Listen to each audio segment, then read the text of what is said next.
মা আসার পর থেকে আমি যেন সব ভুলে গিয়েছি। কথায় আছে না, মায়ের কোল হচ্ছে সব থেকে শান্তির জায়গা।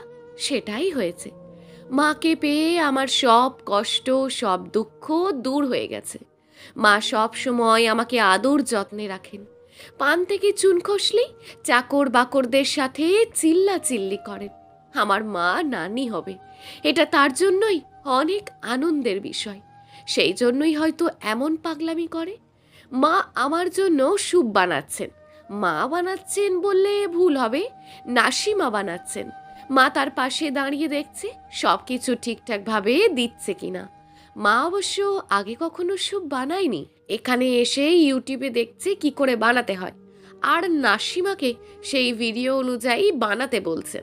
নাসিমাকে সকাল থেকে 8-10 বার সেই ভিডিও দেখতে হয়েছে। মা আমার জন্য বাটিতে করে স্যুপ নিয়ে এলো, আমার পাশে বসে আদুরে কণ্ঠে বলল, মারে এখন তো তোর ঠিক মতন খাইতে হবে। সকাল তো ঠিক মতন কিছুই তো খেলি না। আমার কিছু খেতে ভালো লাগে না মা। কিছু খেতে ভালো লাগে না কইলে তো আর হইব না, খাইতে হইব।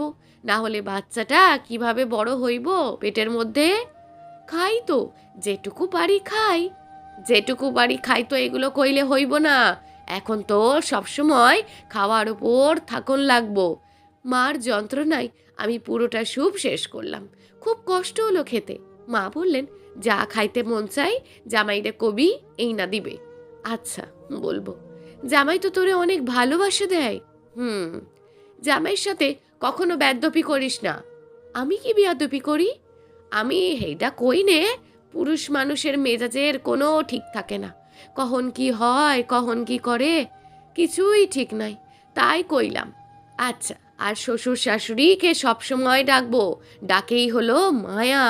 আর মায়া কিছুতেই নাই, শুধু ডাকেই মায়া।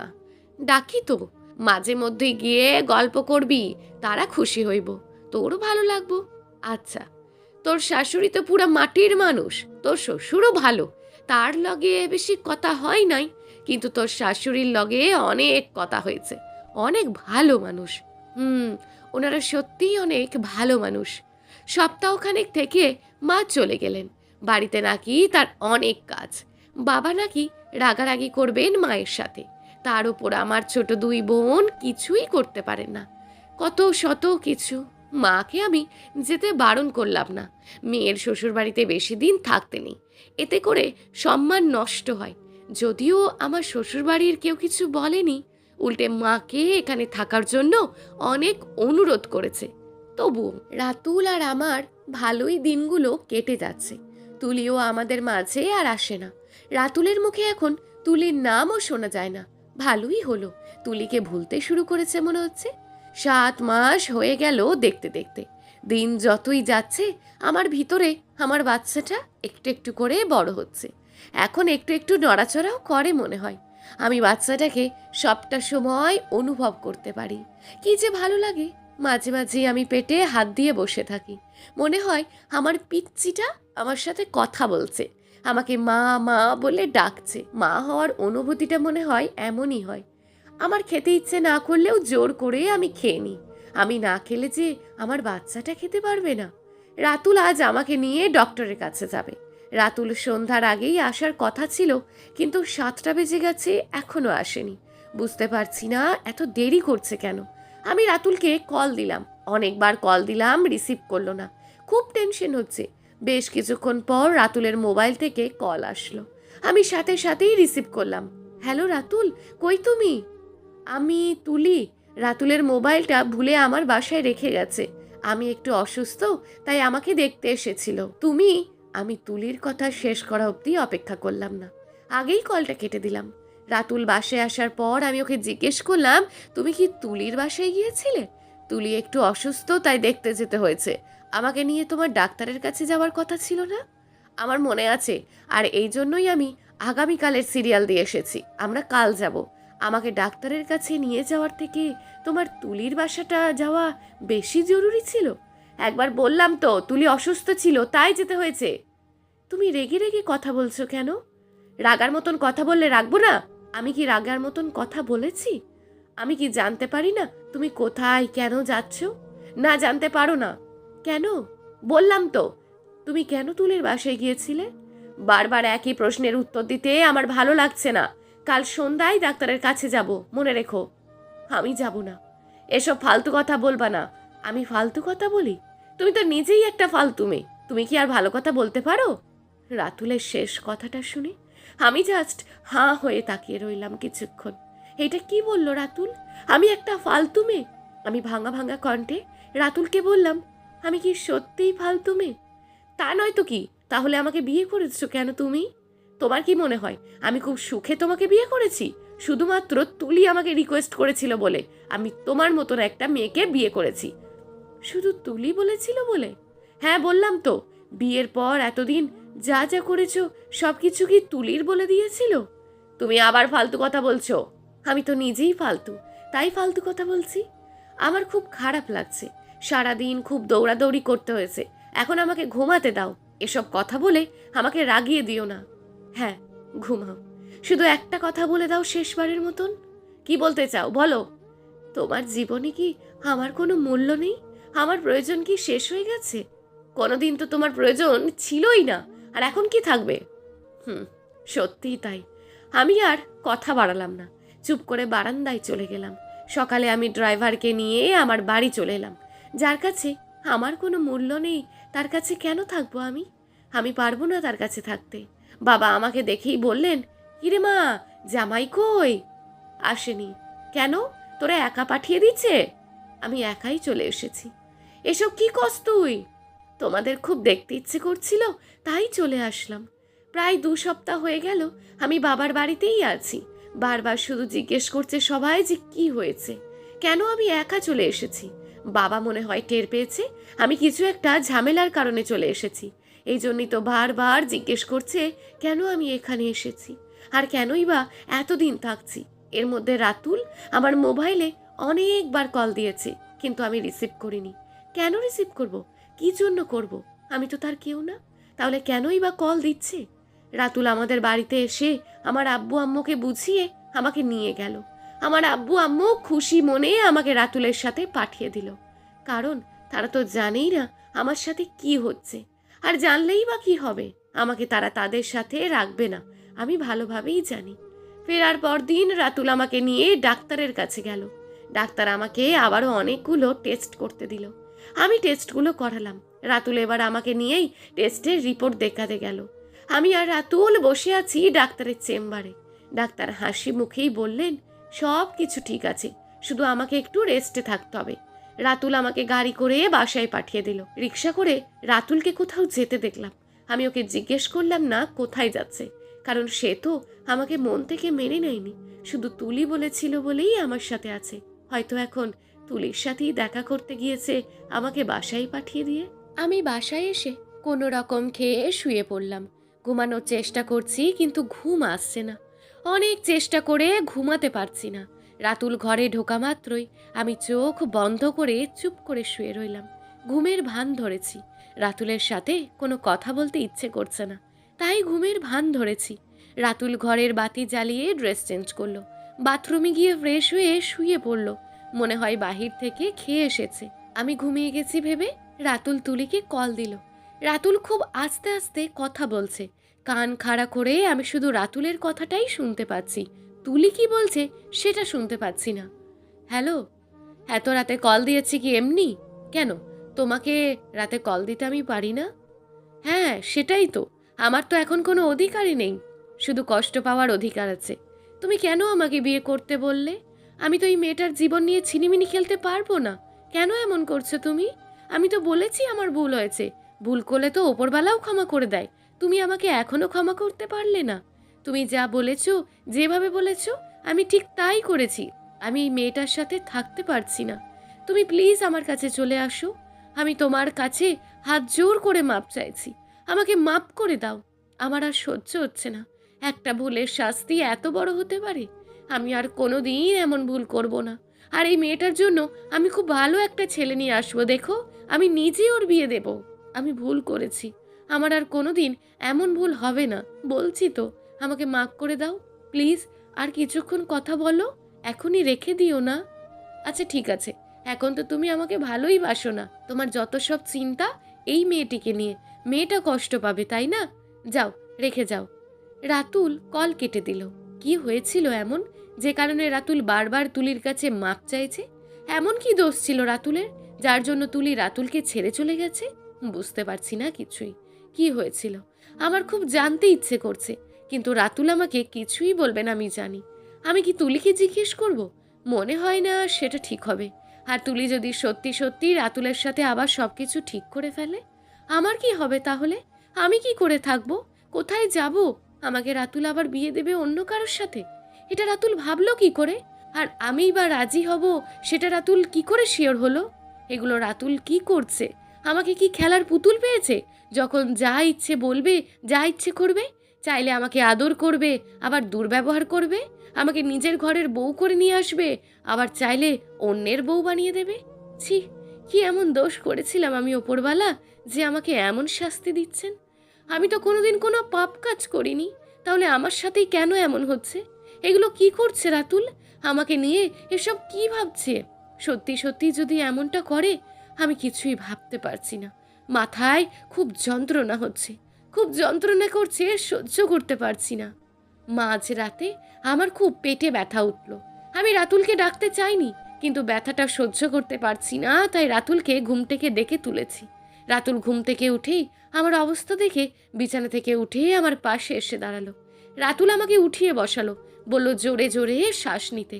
আমি কয়েক মিনিট জোরে জোরেই শ্বাস নিলাম, কিন্তু কোনো কাজ হলো না। ব্যথা ক্রমেই বেড়ে যাচ্ছে, কমছে তো না, উল্টে বাড়ছে। ব্যথা বাড়লে ডাক্তার একটা ওষুধ খেতে বলেছিলেন। রাতুল আমাকে সেই ওষুধটা এনে দিল। আমি ওষুধটা খেয়ে নিলাম। বেশ কিছুক্ষণ হয়ে গেল, কিন্তু ব্যথা কমছে না। রাতুল আমার পাশে বসে আছে, বারবার বলছে একটু ধৈর্য ধরো, আমি তো আছি তোমার সাথে, কিচ্ছু হবে না, দেখো আমি আছি তো। এই ব্যথার মধ্যে আমার মনে হচ্ছে রাতুল কি সত্যিই আমার সাথে আছে? সত্যিই কি সব ঠিক হয়ে যাবে? আমি ব্যথা সহ্য করতে না পেরে রাতুলের হাত চেপে ধরলাম। কাঁপা কাঁপা কণ্ঠে বললাম, আমি আর পারছি না রাতুল, আর পারছি না আমি, আমাকে প্লিজ বাঁচাও, আমি যে মরে যাচ্ছি। রাতুল আমাকে নিয়ে দ্রুত হসপিটালে চলে গেল। হসপিটালে শুধু ডিউটি ডাক্তার আছে, বড় কোনো ডাক্তার নেই। বড় ডাক্তার আসবে সকাল 11টায়। আমাকে স্লাইন দেওয়া হলো, স্লাইনের সাথে ব্যথার ইঞ্জেকশনও দেওয়া হলো, কিন্তু কিছুতেই আমার ব্যথা কমছে না। রাতুল আমার এই অবস্থা দেখে খুব ঘাবড়ে গেল। তুলিকে কল দিল। হ্যালো তুলি, তুমি একটু আসবে? মেয়েটার অবস্থা খুব খারাপ, ওকে নিয়ে হাসপাতালে এসেছি। ওর ব্যথা কিছুতেই কমছে না, কোনো কিছুতেই কমছে না। এত ব্যথা যন্ত্রণা, আমার খুব মন খারাপ হলো। রাতুল বারবার আমাকে এই মেয়ে মেয়ে কোনে করছে। আমার তো একটা নাম আছে, সেই নাম ধরেও তো বলতে পারে। রাতুল সেটা করছে না, শুধু মেয়ে মেয়ে বলে ডাকছে, অপরিচিত মানুষের মতন করছে। মনে হচ্ছে আমি রাতুলের ঘরের বউ না, আমি রাতুলের ঘরের কাজের বুয়া। বুয়ার থেকেও বড় কিছু না আমি, আমার স্থান তো বুয়ার থেকেও নিচুতে। বেশ কিছুক্ষণ পর তুলি হাসপাতালে এলো। ব্যথার যন্ত্রণায় আমি কাতরাতে লাগলাম। আমাকে এমন অবস্থায় দেখে তুলি নার্সের সাথে খুব চিল্লাচিল্লি করলো। তুলি আর রাতুল আমার বেডের পাশে চেয়ারে বসে আছে। তুলি আমার মাথায় হাত বুলিয়ে দিচ্ছে, আর একটু পর পর আমাকে বলছে, বোন তুমি একটুও ঘাবড়িও না, সব কিছু ঠিক হয়ে যাবে। প্রেগনেন্ট অবস্থায় এমন হয়, একটু সহ্য করো। এমনভাবে আমাকে বলছে আর মাথায় হাত বুলিয়ে দিচ্ছে, মনে হচ্ছে আমার বড় বোন। আমার যদি বড় বোন থাকতো, সেও ঠিক এইভাবে আমার পাশে বসে আমার মাথায় হাত বুলিয়ে দিত। তুলিকে আজ আপু ডাকতে খুব ইচ্ছে করছে, খুব ইচ্ছে করছে। বেশ কিছুক্ষণ পর তুলি আমার কোমরে হাত দিয়ে আমাকে একটু সরিয়ে দিয়ে বলল, এত রক্ত কেন? এত এত রক্ত কিসের? তাই তো বলি, বেডটা লাল লাল হয়ে আছে কেন? তুলি নার্সকে ডেকে নিয়ে এলো। নার্স আমার এই অবস্থা দেখে ডিউটি ডাক্তারকে ডেকে নিয়ে এলো। ডাক্তার আমার এই অবস্থা দেখে অনেকবার বড় ডাক্তারের সাথে ফোনে কথা বলার চেষ্টা করলো, কিন্তু পারলো না। রাতুল বলল, কি হয়েছে? এত ব্লাড কেন? এত ব্লাড পড়লে তো সমস্যা হতে পারে। এত বড় হাসপাতালে কি একটাও বড় ডাক্তার নেই যে কি করবেন আপনারা? দেখছি স্যার, আমরা কি করতে পারি? দেখছি কি, রোগী মরে গেলেও কি আপনারা দেখছি বলেন? স্যার আমরা চেষ্টা করছি। আমার বেডটা পুরো রক্তে মেখে গেল। তুলি রাতুলকে বের করে দিয়ে কোনো রকমেই আমার ড্রেসটা চেঞ্জ করিয়ে দিল, কিন্তু কাজ হলো না। আমার আবার রক্ত পড়ছে। রক্ত পড়ার সাথে সাথেই আমার পেটের ব্যথাও বাড়তে থাকে। মনে হচ্ছে আমার পেটটা না থাকলেই ভালো হতো, এত ব্যথার থেকে মরে যাওয়া ভালো। আমি এই ব্যথা আর সহ্য করতে পারছি না, কোনোভাবেই সহ্য করতে পারছি না। আস্তে আস্তে ব্যথা বেড়েই যাচ্ছে। কিছুক্ষণের মধ্যে আমি জ্ঞান হারিয়ে ফেললাম। আমার জ্ঞান ফিরল পরের দিন দুপুরে। এর মধ্যে কি হয়েছে আমি কিছুই জানি না। জ্ঞান ফেরার পর আমি বুঝতে পারলাম আমার পেটে ব্যথা নেই, পেটটাও খুব হালকা হালকা লাগছে। রাতুল আমার পাশে বসে আছে। রাতুলের মুখটা চিন্তায় কেমন যেন হয়ে গেছে। তুলিও আছে এখানে। তুলিকে কেমন চিন্তিত মনে হচ্ছে। খারাপ কিছু কি হয়েছে বুঝতে পারছি না। কি হয়েছে? আমি রাতুলকে জিজ্ঞেস করলাম কি হয়েছে, এমন লাগছে কেন সবাইকে? রাতুল কিছু বলল না। আমি আবারও জিজ্ঞেস করলাম কি হয়েছে, আমাকে কেউ কিছু বলছো না কেন? রাতুল এবারও কিছু বলল না। তুলি আমার সামনে এসে আমার হাতটা ধরে বলল, বোন একটু শক্ত হও, তোমাকে শক্ত হতে হবে। আমাকে কেন শক্ত হতে হবে? কি হয়েছে আমার? বাচ্চাটা বেঁচে নেই, পেটেই বাচ্চাটা মারা গেছে। ডাক্তার মৃত বাচ্চা পেট থেকে বের করেছে। আমি তুলির কথাটা শুনে সাথে সাথে আমার পেটে হাত দিলাম। আমার পেটে আমার সন্তান নেই, আমার সন্তান নেই, আমার সন্তান মারা গেছে। আমি কিছুই বুঝতে পারছি না কি করব। এই সন্তানটাই যে আমার বেঁচে থাকার একমাত্র ভরসা ছিল, আর ওই আমার কাছ থেকে চলে গেল। উপরবেলার কত শাস্তি দেবেন আমাকে, আর কত, আর কি কি আমার কাছ থেকে কেড়ে নেবেন আপনি? কি আর আছে আমার কাছে কেড়ে নেওয়ার মতন? আমাকে কেন নিয়ে গেলে না? কেন আমাকে বাঁচিয়ে রেখেছেন আরো কষ্ট দেওয়ার জন্য? আমার বাচ্চাটার সাথে আমাকে কেন নিয়ে গেলে না? এত শাস্তি কেন আমাকে দিচ্ছেন? আমার বাচ্চাটা নেই আমার সাথে, আমি কি নিয়ে বাঁচবো? তুলি আমাকে সান্ত্বনা দিতে দিতে বলল, বোন তুমি ধৈর্য ধরো, তোমাদের আবারও সন্তান হবে। ওপরওয়ালা হয়তো কোনো কিছু ভেবেই এটা করেছে। তুমি একটু ধৈর্য ধরো বোন, এমন করে ভেঙে পড়ো না বোন, তোমাকে শক্ত থাকতে হবে। আমাকে আরও 2 দিন হাসপাতালে থাকতে হলো। এই 2 দিন তুলিই আমার দেখাশোনা করলো, একদম নিজের বোনের মতন করে। আমাকে কোনো কিছুর কমতি বুঝতে দিল না। এই 2 দিনে তুলি আমাকে আমার কষ্ট থেকে অনেকটাই দূরে সরিয়ে এনেছে। আমি অনেকটা স্বাভাবিক হতেও পেরেছি। হাসপাতাল থেকে আমাকে রিলিজ করে দিল। রাতুল আমাকে নিয়ে বাসায় চলে এলো। তুলি বাসায় এলো না। হাসপাতাল থেকে আমাকে গাড়িতে উঠিয়ে দিয়ে চলে গেল। কেন যেন মনে হচ্ছে তুলি আমার সাথে এলেই ভালো হতো। কেমন যেন একটু মন খারাপ লাগছে তুলি চলে যাওয়াতে। কিন্তু আমার তো এমন লাগাটা উচিত না। আমার কেন এমন লাগছে? আমার জীবনে তো সব থেকে বড় সমস্যা তুলি, আমার সব কষ্টের কারণ। তাহলে কেন তুলির জন্য আমার খারাপ লাগছে? আমার অসুস্থতার কথা শুনে আব্বু আম্মু আমাকে দেখতে আসলেন। আমার ছোট বোনেদেরও নিয়ে এসেছেন। তারা দিনে আসে, দিনেই চলে যায়। আমি অনেকবার থাকতে বলেছিলাম, থাকেনি। এতগুলো মানুষ নাকি থাকাটা ঠিক হবে না। তারা শুধু ঠিক বেঠিকটাই বুঝলো, আমার অবস্থাটা কেউ বুঝলো না। তাদের যে এখন আমার খুব দরকার সেটা তারা বুঝলো না। সবাই চলে গেল, আমি একা হয়ে গেলাম। ভালো লাগে না এই একা একা থাকাটা। সবাই যখন আশেপাশে থাকে মনটা ভালো হয়ে যায়, কিন্তু যখন একা থাকি খুব খারাপ লাগে, খুব কান্না পায়। মনে হয় না বেঁচে থাকি, এই জীবনটার আর কি দরকার আছে? বেঁচে থেকে আর কি হবে? হাসপাতাল থেকে বাসায় আসার পর আমি ঠিক মতন কিছুই করতে পারছি না। ঠিক মতন খেতে পারছি না, ঘুমাতে পারছি না, নিজের কোনো যত্নই করতে পারছি না। রাতুল এখন আবার আমাকে আগের মতন করে কেয়ার করা শুরু করেছে। আমার সাথে একটাও খারাপ আচরণ করে না, সব সময় হাসি মুখে কথা বলে। আমার ভুল হলেও আমাকে বকে না। রাতে না খেয়ে ঘুমালেই আমাকে উঠিয়ে খাইয়ে দেয়। আমার সাথে গল্প করার চেষ্টা করে, কিন্তু আমি করি না। আমি জানি না আমার সাথে আবার কেন এই অভিনয়টা করছে। কি দরকার এসব অভিনয়ের? কেন এত মিষ্টি করে কথা বলছে আমার সাথে? রাতুলের কি লজ্জা করে না এত কিছু হয়ে যাওয়ার পরও আমার সাথে এইভাবে অভিনয় করতে? কি চাইছে এখন আমার কাছে? সব কিছুই তো শেষ হয়ে গেছে, আর কি চাই? রাতুল আজ আমাকে নিয়ে সিনেমা দেখতে যাবে বলেছিল, কিন্তু আমি না করে দিয়েছি। আমি রাতুলের সাথে যাব না। এই অভিনয় আমি আর নিজেকে জড়াতে চাই না। আবার নতুন করে কষ্ট পেতে ইচ্ছে করছে না। জীবন যেমন চলছে চলুক, আর কারোর মায়া জালে আমি জড়াতে চাই না। মায়া যে খুব খারাপ জিনিস, খুব কষ্ট দেয় এটা মানুষকে। আমি যত পারছি রাতুলের থেকে দূরে থাকার চেষ্টা করছি। রাতুলের সাথে খুব বেশি কথাও বলি না। আমার আর ভালো লাগে না কিছুই। আগের মতন রাতুলের প্রতি ভালোবাসাটাও আসে না। স্বামী হিসাবেও মানতে ইচ্ছে করে না যে কিনা অন্য মেয়েকে নিয়ে ভাবে, তাকে কি করে স্বামী হিসাবে মেনে নেব? রাতুল এখন আর আমার সাথে কোনো শারীরিক সম্পর্কে জড়ায় না। হয়তো তুলির নিষেধ করেছে। যাই হোক, আমি কাউকেই এখন আর দোষারোপ করি না। দোষ আমার ভাগ্যের, আমার ভাগ্যটাই খারাপ, তাই এত কিছু হয়েছে। তা না হলে তুলি কেন রাতুলকে ছেড়ে চলে যাবে আর আমাকে বিয়ে করার পরেও তুলির সাথে সম্পর্ক রাখবে। আমার এখন কিছু ভাবতেই ভালো লাগে না।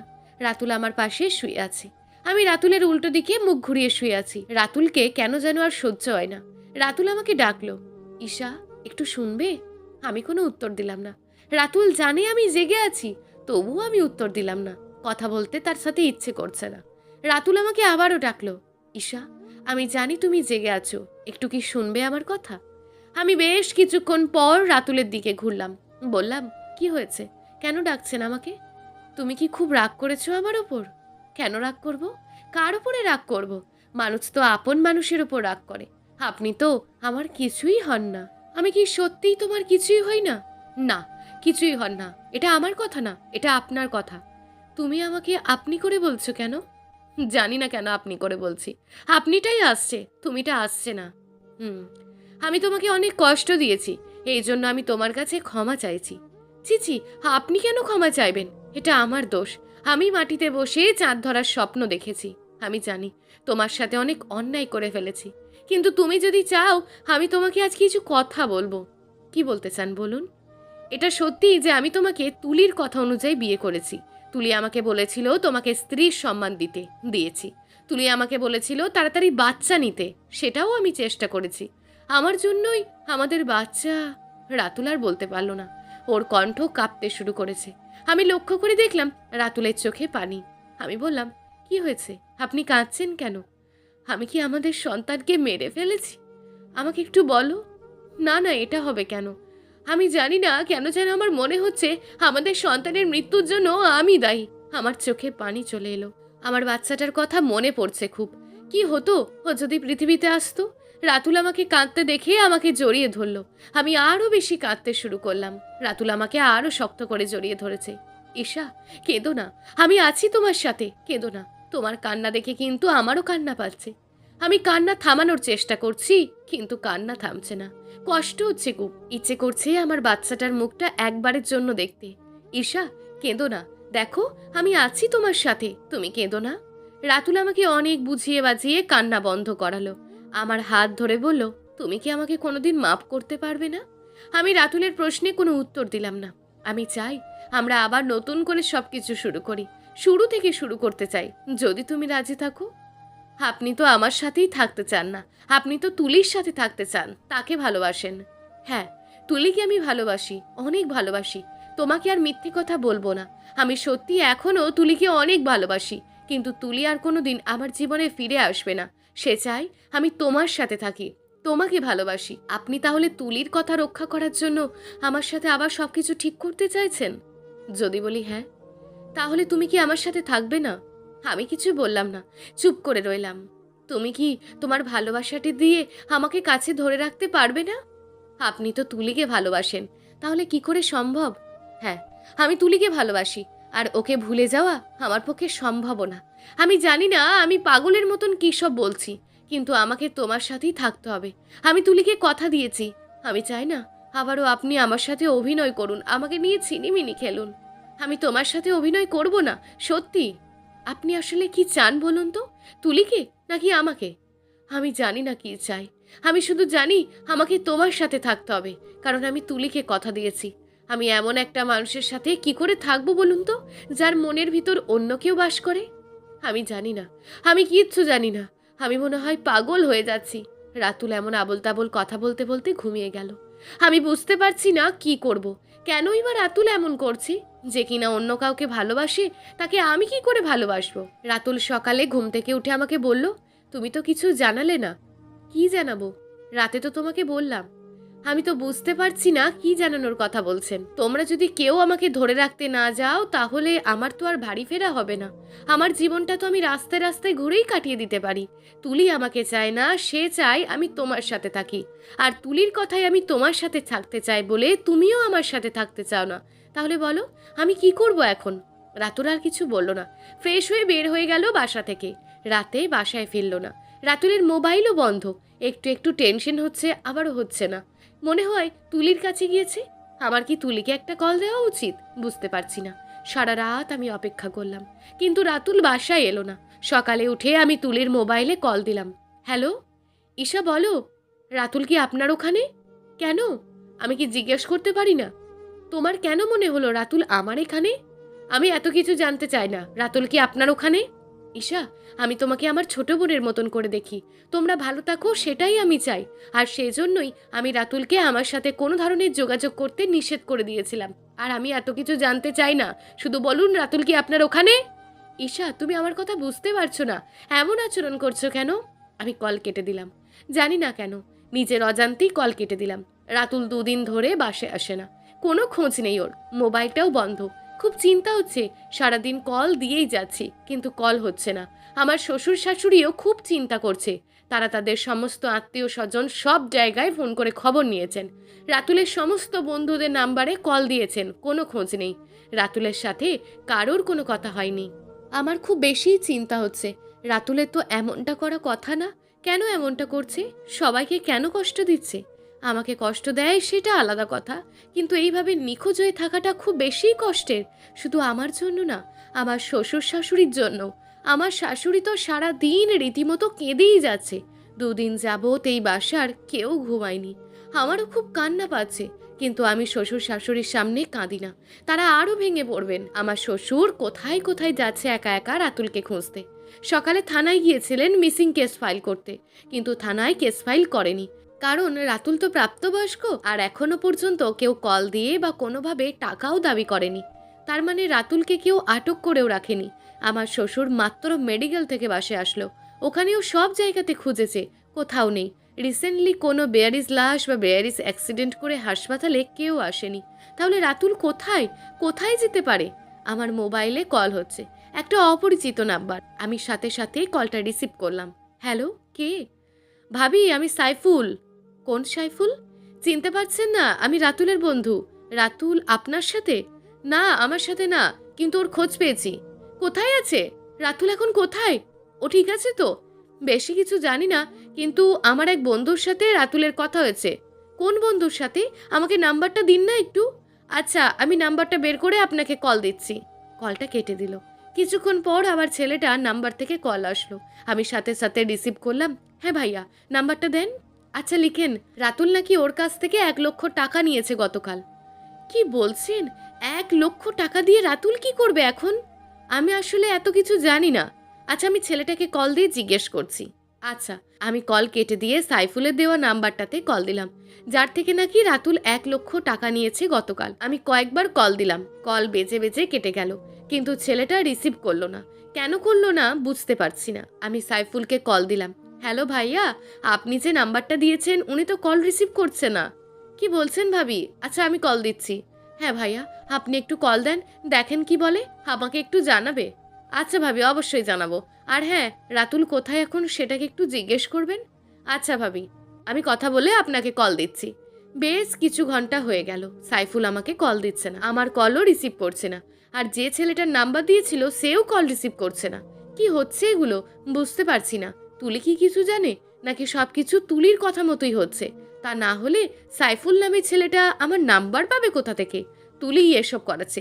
কারণ রাতুলকে যদি আটক করে রাখতো তাহলে তারা টাকা দাবি করত।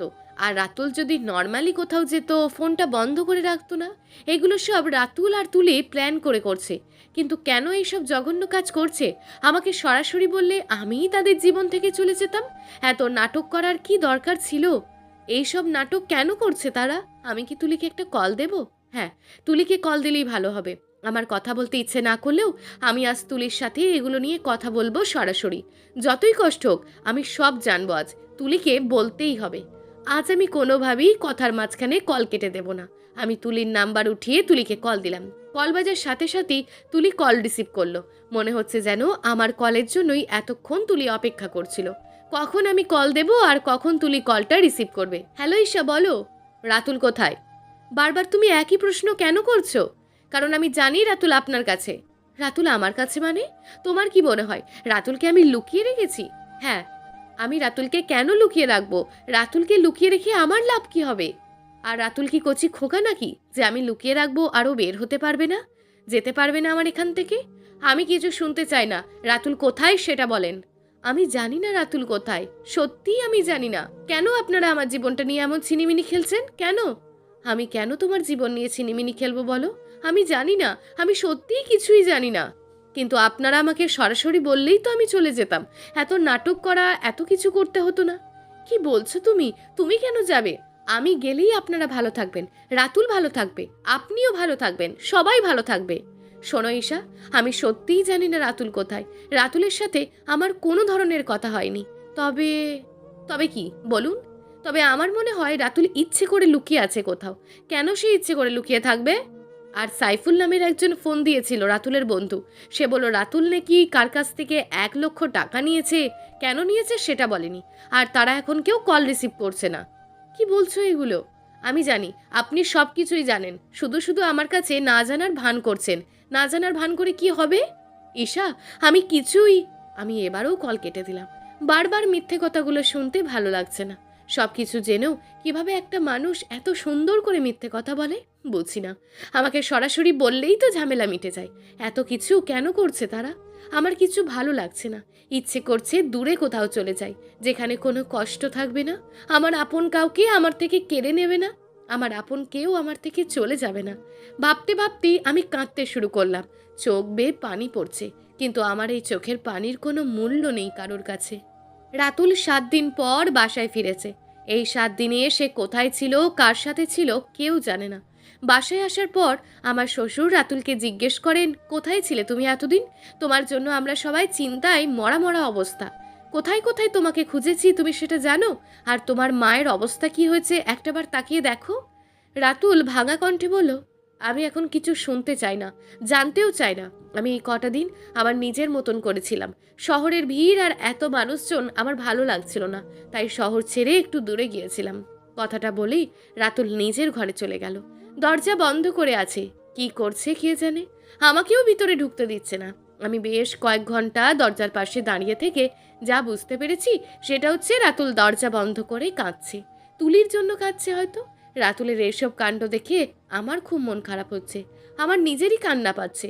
এত কিছু হয়ে যাচ্ছে আমাদের সাথে। রাতুল সারাদিন আর নিজের ঘরটা থেকে বের হলো না, কিছু খেলেও না। আমি ঘুমালাম গেস্ট রুমে। সকালে উঠে দেখি রাতুল দরজা খুলে রেখেছে। আমার জন্য দরজা খুলে রেখেছে নাকি নিজের জন্য জানি না। রাতুল সকালে উঠে নাস্তা করে অফিসে চলে গেল। বিকেলের মধ্যে আবার বাসায় ফিরে এলো। বাসায় এসে সবার সাথে খুব স্বাভাবিকভাবেই কথা বলছে, যেন এই বাসায় কিছুই হয়নি, সব কিছু স্বাভাবিক। রাতে আমরা সবাই মিলে টিভিতে একটা মুভি দেখলাম। আমার শ্বশুর শাশুড়ি, ঘরে চাকর বাকর, সবাই সবাই একসাথে বসে মুভি দেখলাম। রাতুলও সাথে ছিল। অনেক রাত পর্যন্ত সবাই জেগে রইলাম। দিন দিন রাতুল কেমন যেন অন্যরকম হয়ে যাচ্ছে, আগের মতো নেই। সব কিছু যেন ওর কাছে এখন স্বাভাবিক লাগে। রাতুল এখন আমার সাথে খুব স্বাভাবিকভাবেই কথা বলে। আগের কোনো কথা আমি বলতে চাইলে সেটা এড়িয়ে যায়। আগের কোনো বিষয় নিয়ে রাতুল কোনোভাবেই কথা বলে না, জানি না কেন। রাতুলকে আমি অনেকবার বলেছি, তুলি চাইলে আমি তোমার জীবন থেকে চলে যেতে পারি। রাতুলের একটাই উত্তর, কেউ যেতে চাইলে তাকে আটকে রাখা যায় না, শত চেষ্টা করেও আটকে রাখা যায় না। আমি জানি না রাতুল আমাকে কেন এই ধরনের কথা বলে। সে কি চাই, আমি চলে যাই, নাকি চাই আমি থাকি ওর সাথে? কি চাই রাতুল? 7 দিন পর আমি রাতুলের সেই কথার মানেটা বুঝতে পেরেছি। 7 দিন পর আমি জানতে পারলাম তুলি দেশ ছেড়ে চলে গেছে সারা জীবনের জন্য, আর কখনো আসবে না দেশে। হয়তো রাতুল তুলিকে আটকাতে চেয়েছিল, কিন্তু তুলি থাকেনি, চলে গেছে। তাই সেদিন আমাকে এই কথাটা বলেছে যে কেউ চলে যেতে চাইলে আটকানো যায় না। আস্তে আস্তে রাতুল তুলিকে ভুলে যেতে শুরু করেছে। আমাকে সত্যি সত্যি ভালোবাসতে শুরু করেছে রাতুল। রাতুলের কথা বলার ভঙ্গিতেই আমি বুঝতে পারি রাতুল আমার সাথে এখন আর অভিনয় করছে না। যা করছে সব মন থেকে ভালোবেসে করছে। রাতুল আর আমি এখন ঘন ঘন বাইরে ঘুরতে চাই। রাতুল এখন আমাকে অনেক বেশি সময় দেয়। আর হ্যাঁ, রাতুল আমাকে এখন আর আদর করে দেয় না, কারণ সে চায় না আমার মনের বিরুদ্ধে কিছু করা হোক। রাতুল চায় আমরা ভালোবেসে দুজন দুজনের কাছাকাছি আসি।